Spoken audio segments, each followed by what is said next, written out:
Bitcoins, altcoins, criptomoedas e moedas digitais. Com toda certeza você já deve ter se deparado com algumas dessas palavras.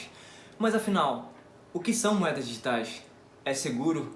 Elas vão substituir as cédulas normais? É sobre isso e muito mais que a gente vai conversar nesse vídeo hoje. Se você tem esse tipo de dúvida, fica comigo até o final, porque você vai sair daqui sabendo tudo sobre criptomoedas.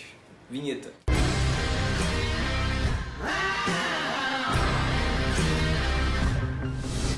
Toda essa história começou em meados de 2008 e 2009.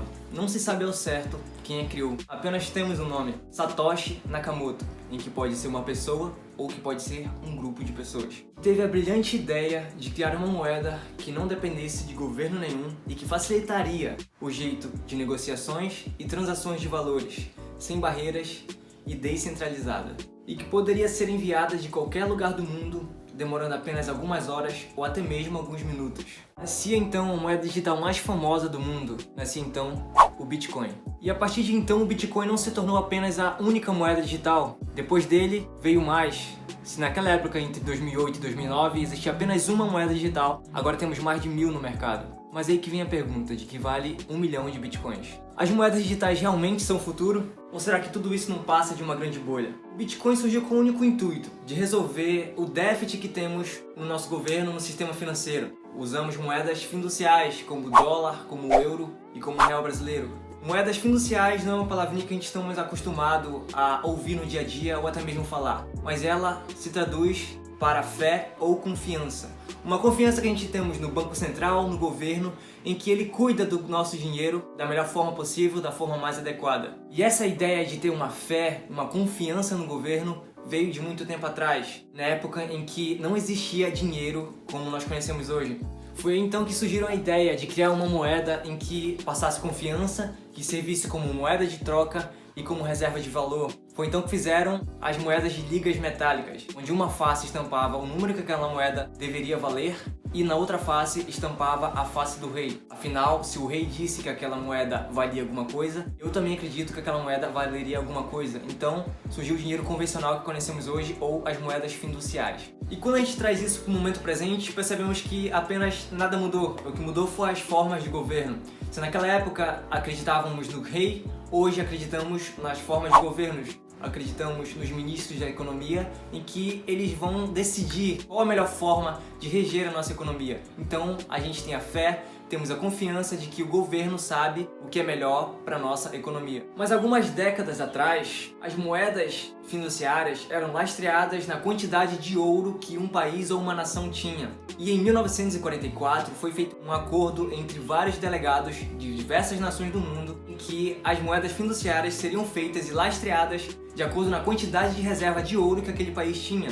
E esse acordo foi feito em Norton Hotel em Bretton Woods. Mas esse acordo durou apenas 27 anos, depois que os Estados Unidos da América quebraram esse acordo e começaram a imprimir notas que não dependiam do ouro daquele país. Começaram a imprimir o dólar em forma de papel. Só que isso gerou alguns problemas. Outros países adotaram as mesmas medidas que os Estados Unidos tomaram. Começaram a imprimir notas que não dependessem e não eram lastreadas em ouro. E isso acabou gerando uma destruição de valor ao invés de uma reserva de valor. Pois conseguimos ver as crises ao decorrer da história que provam isso. Que às vezes esse sistema gera um caos no sistema financeiro global. Mas aonde eu quero chegar com tudo isso? Lembra que eu te falei que o Bitcoin foi criado em meados de 2008 e 2009? O que estava acontecendo naquele tempo? Se você não se lembra, estava acontecendo a crise no setor imobiliário, ou a crise dos subprimes. E a proposta de criar uma moeda digital não foi apenas de facilitar transações ou facilitar também as formas de pagamento. Elas também foram criadas para evitar que os governos exercessem o total controle sobre o dinheiro, ou seja, uma moeda totalmente descentralizada, sem intervenção de governo nenhum e de ninguém. E a partir da criação do Bitcoin, houve um total incentivo para que criassem mais e mais moedas digitais. Inclusive, temos uma moeda digital totalmente brasileira, que se chama o Dogecoin. Galera, até o momento que eu gravo esse vídeo aqui, o Bitcoin tá com um valuation de R$ 190.585,32. Um Bitcoin.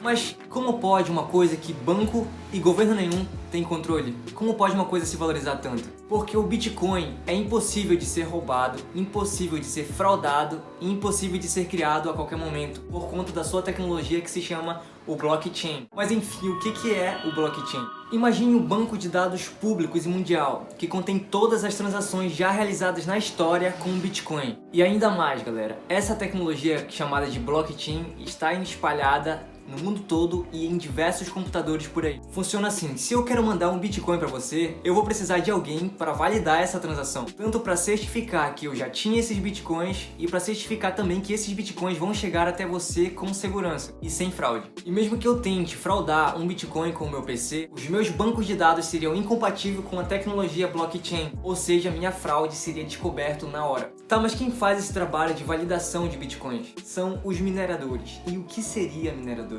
Galera, existe um prêmio para quem ajuda a validar as redes de transações na rede do Bitcoin. A cada 10 minutos, cerca de 6,25 Bitcoins são criados.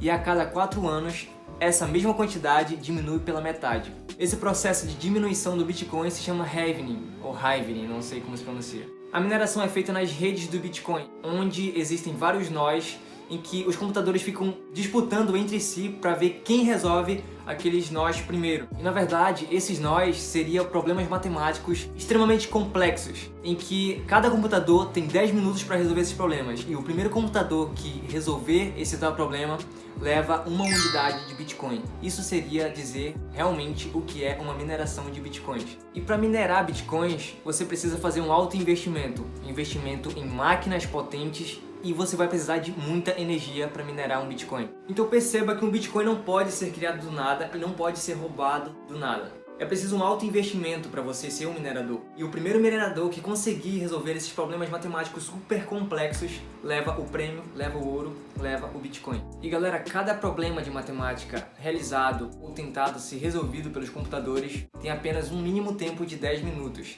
E quanto mais pessoas está minerando esse Bitcoin, o problema matemático fica cada vez mais complexo, impedindo que muita gente que tem grana, poder aquisitivo para investir em máquinas e energia, possa ficar com todo o prêmio. Então, quanto mais pessoas estiverem na rede do Bitcoin tentando resolver esses nós que tem na rede, mais difícil fica o problema, e eles só têm 10 minutos para resolver esse problema e levar o ouro. É como se fosse aquele joguinho japonês que se chama Sudoku. Você demora para resolver, mas para conferir se está certo, demora apenas poucos minutos. E uma curiosidade muito boa do Bitcoin é que ele vai acabar. O Bitcoin é limitado a 21 milhões de Bitcoins, ou seja, não mais e nem menos. Então galera, esse é o vídeo de hoje, foi mais uma introdução no que são criptomoedas mais focadas no Bitcoin. E não existe só esse jeito de você conseguir Bitcoins, não é só minerando que você vai conseguir unidade de Bitcoins para si. Mas existem outros jeitos, e se esse vídeo aqui chegar em uma quantidade considerável de likes, compartilhamentos e visualizações, eu posso trazer outro jeito de vocês conseguirem Bitcoins e investir em Bitcoins e ter Bitcoins na sua carteira. Não só Bitcoins, existem diversas outras moedas digitais. Se vocês quiserem que eu traga esses vídeos de mais moedas digitais, de quais existem no mercado, quais são as 5 principais moedas digitais que existem, as mais rentáveis, deixa o like, compartilha. Meu nome é Dan Brandão, foi um prazer estar com vocês e esse daqui é o Sobre Finanças.